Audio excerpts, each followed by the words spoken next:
Bonjour, bienvenue, je m'apprête à faire le tirage sentimental pour le mi-novembre jusqu'à début décembre. Je m'apprête à faire les Capricornes. Donc comme toujours, si vous voulez voir votre horoscope, entre guillemets votre taroscope plutôt devrais-je dire, de novembre, les vidéos sont disponibles sur ma chaîne pour voir si ça coïncide avec vos énergies et si ça vous parle. Et ici, on va s'intéresser vraiment à la sphère plutôt du domaine affectif. Donc, je me souviens plus, je prenais ça au début. Oui, c'est ça d'abord. Et on va aller voir sous la forme du tirage en croix. Quels sont les différents aspects donc, qui vont ressortir là pour les Capricornes pour cette transition novembre-décembre. Qu'est-ce qu'il y a en stock pour vous? On va commencer par prendre votre état d'esprit pour un peu voir où vous en êtes.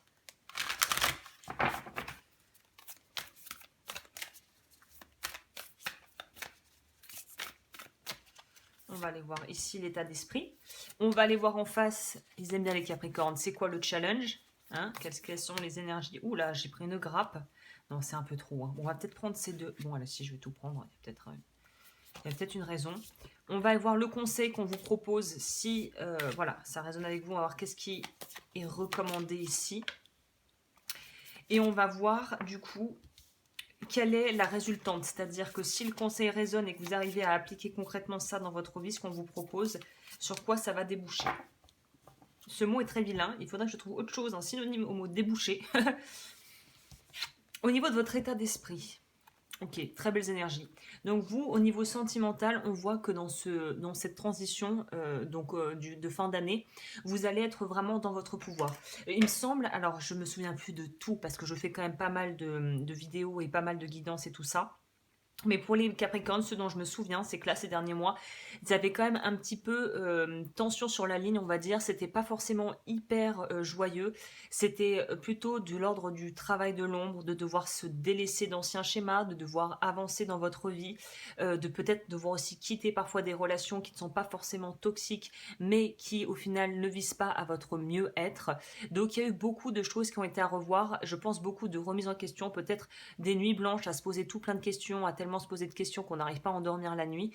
Là, j'ai l'impression qu'on retrouve enfin cette espèce de lâcher prise de flow, comme cette carte nous l'indique, où on n'est plus à vouloir absolument tout contrôler, mais on est prêt ou prête à faire en tout cas prendre les dispositions, devrais-je dire, qui s'imposent pour aller vers un renouveau que vous aurez choisi. C'est pas quelque chose qu'on vous impose ici, là, en cette période. C'est vous qui allez tout naturellement vouloir aller vers autre chose.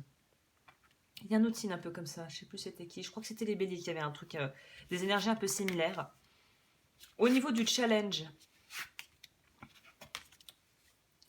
bah, c'est exactement ça. Et en plus, je crois vraiment que les béliers ont eu la carte de l'aventure dans l'état d'esprit.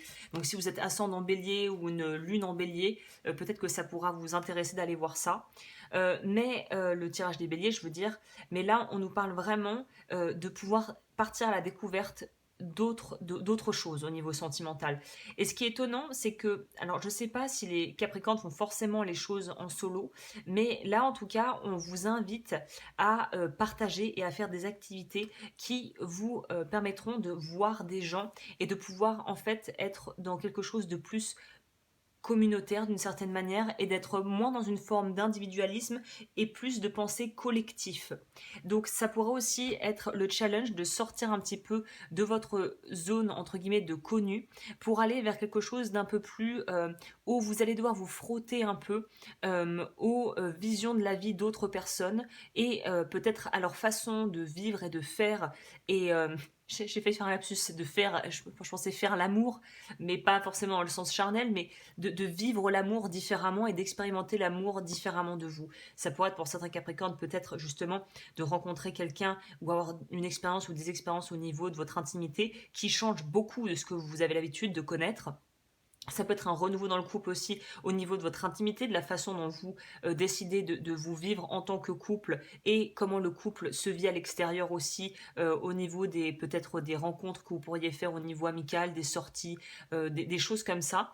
Donc là, on nous parle vraiment d'essayer d'essayer de découvrir plutôt, de s'autoriser à découvrir d'autres choses et de sortir un petit peu de la routine et des choses un peu, au final, qu'on a mise en place par habitude, mais qui n'est peut-être pas forcément le plus salutaire. Et là, il y a vraiment une notion de travailler d'un travail collaboratif. Donc, je pense que c'est pas que lié à votre vie intime et sentimentale, mais c'est de façon globale, pardon, de vouloir vraiment être dans quelque chose de plus, de vouloir partager, c'est ça. Partager avec bon cœur. Voilà, c'est ça, le partage qui, quelque part, qui vous libère, d'une certaine manière. Le partage qui réchauffe, c'est ça qui, je sais pas comment expliquer, mais c'est ça qui unit, quoi. Au niveau du conseil, qu'est-ce qu'on vous conseille? On vous dit de prendre des risques, ah voilà. C'est ça, on vous demande vraiment sortir de votre zone de confort. Oser. C'est ça, c'est oser, oser. Je crois que c'est le mot qui résumerait le mieux les choses, c'est oser faire les choses différemment et voir ce que ça donne, un petit peu comme un chimiste, vous savez, qui fait ses expérimentations dans son labo, c'est oser faire les choses différemment et de voir quels sont les résultats, parce que si vous faites des choses qui sont vraiment pas dans vos habitudes, vous allez forcément découvrir des choses sur vous et faire probablement des rencontres ou avoir en tout cas une connaissance de vous qui va être approfondie et qui va vraiment, j'ai l'impression, vous permettre de vous développer, vraiment, de prendre votre envol, quoi. Ça peut être les énergies très jupitériennes ici. D'avoir la chance de son côté, d'être dans une phase prospère et chanceuse et très abondante de votre vie. Alors, au niveau du résultat de tout ça, ah bah oui. On a l'illumination ici. Enlightenment, c'est un peu les prises de conscience un peu plus poussées que juste simplement des « Ah tiens, j'ai une prise de conscience », mais vraiment quelque chose qui va vraiment changer votre façon de voir le monde, qui est d'ailleurs très soutenu par cette idée qu'on vous propose dans le conseil de vraiment oser d'aller au bout de ce que vous entreprenez, d'aller vraiment pouvoir aller au bout des choses, voir le fond des choses. Et là, ici, on nous parle dans la résultante que vous allez pouvoir vraiment acquérir une vérité intérieure et surtout, j'ai l'impression, une confiance en la vie retrouvée qui va vous être extrêmement bénéfique et qui va vous permettre en fait de vraiment construire, mais c'est de bâtir quelque chose de différent, quoi.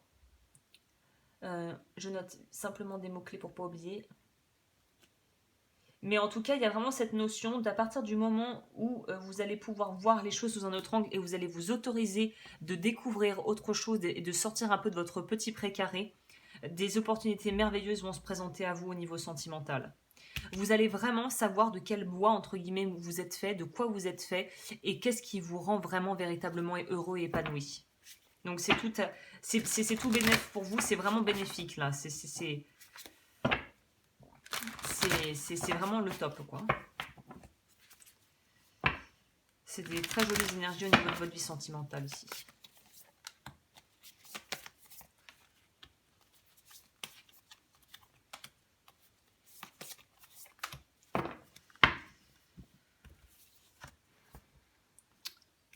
On n'a que des cartes de cet ordre. Vous voyez, il y a quand même... c'est pas le même jeu, mais on voit je pense que vous voyez quand même la similitude au niveau de l'énergie, de l'intention, même au niveau du dessin comme ça. Là, on vous dit vraiment ouvrez vos horizons, ouvrez les possibilités, ne vous cantonnez pas à un petit truc, voyez, osez rêver plus grand, quoi. Oh, que des cartes comme ça, un peu perchées, un peu guérison intérieure, connexion à la vie, connexion à ses ressentis, à son intuition, prendre son envol, les papillons qui sont le symbole de la transformation, que des choses comme ça. Et là, on vous dit qu'en fait, c'est ça la clé, entre guillemets, de cette évolution, c'est d'être dans votre yin, dans votre polarité féminine, qui est abondante par nature, qui n'attend qu'une chose, c'est qu'on vienne partager le délicieux banquet qu'elle propose là sur ses genoux avec plein de fruits qui sont mûrs et à point. Là, c'est vraiment d'oser partager ce qu'on a à proposer aux autres et de pouvoir en fait être dans un échange collaboratif avec eux. Donner et recevoir. C'est très intéressant parce que la carte sur laquelle vous terminez ici, c'est la carte du voyage. Vous voyez, la porte n'est pas encore ouverte, mais la valise est devant. Vous êtes prêt à prendre votre valise et de passer un cap et de passer une transition de vie. Donc là, c'est une période hyper importante pour les Capricornes, cette partie novembre-décembre, parce que vous allez avoir énormément de choses qui vont enfin pouvoir bouger, j'ai l'impression. Ah, c'est joli, hein? Alors, on va voir le conseil. N'hésitez pas à liker, à vous abonner comme d'habitude. Et si vous voulez, il y a un soin collectif que j'ai réalisé pour les Capricornes pour novembre. Si ça vous intéresse, le lien sera également en barre d'infos. Pour aider à débloquer des aspects de vos vies. Peut-être que ça pourra vous être utile, je ne sais pas, à vous de voir. Et on va voir le message de fin, le conseil qu'on vous transmet ici. Soulager son anxiété. Bah oui, évidemment. Un peu chocotte, peut-être que certains Capricornes n'ont pas trop envie de mettre les doigts de pied et les orteils dans cette eau inconnue, mais là, on vous propose de le faire, clairement. Alors, 26. Votre corps indique une disharmonie. Votre corps vous indique une désharmonie. Vous avez intériorisé de nombreuses expériences traumatisantes et votre être intérieur est submergé d'énergie lourde et conflictuelle. Si vous continuez à vouloir passer en force et ignorer les signes qui vous sont offerts, vous risquez de vous effondrer. Votre sagesse intérieure est impatiente de se révéler et de vous révéler une autre manière de vivre. Prenez votre temps, allez dans la nature et écoutez votre corps. Posez des questions telles que: quels sentiments suis-je en train de refouler? Quels aspects de ma vie cette anxiété tente-t-elle d'éclairer? Quel changement intérieur et extérieur dois-je accomplir? Cela peut inclure de modifier votre comportement vis-à-vis de la nourriture, de l'alcool, de votre mode de vie, votre travail, vos relations, mais aussi de plonger à l'intérieur de vous-même et de prendre conscience de votre manière d'aborder la vie. C'est vraiment de ça dont il est question ici. Là, on vous propose l'action concrète à mettre en place. Chaque fois que vous vous contractez, essayez de pénétrer dans votre cœur. Demandez: où se situe ma tension? Explorez-la sans jugement, mais avec une curiosité bienveillante. Prenez de grandes inspirations et concentrez-vous sur la libération de toute tension dans votre corps, en particulier au niveau des épaules, de la poitrine et du plexus solaire. Frottez vos mains l'une contre l'autre pendant 30 secondes, puis écartez-les de 10 cm et imaginez dans cet espace une boule d'énergie bleu pâle. Incroyable. Vous voyez l'image, je pense. Donc c'est à peu près ça qu'on vous demande de visualiser. Transférez cette boule de lumière apaisante dans votre tête, vos épaules, votre système nerveux et partout où vous ressentez le besoin de vous détendre. Revenez dans votre cœur et concentrez-vous sur la création de l'harmonie intérieure, de l'ouverture et de la positivité. Donc là, on vous propose vraiment un conseil qui aide, mais les ressources, elles sont déjà en vous. Le plus gros du travail est en train d'être fait là. Donc les Capricornes, super, très très joli tirage. N'hésitez pas à me retrouver si vous voulez aller plus loin dans l'extension là. Sinon pour les autres, merci de m'avoir écouté et à très vite pour de nouvelles vidéos.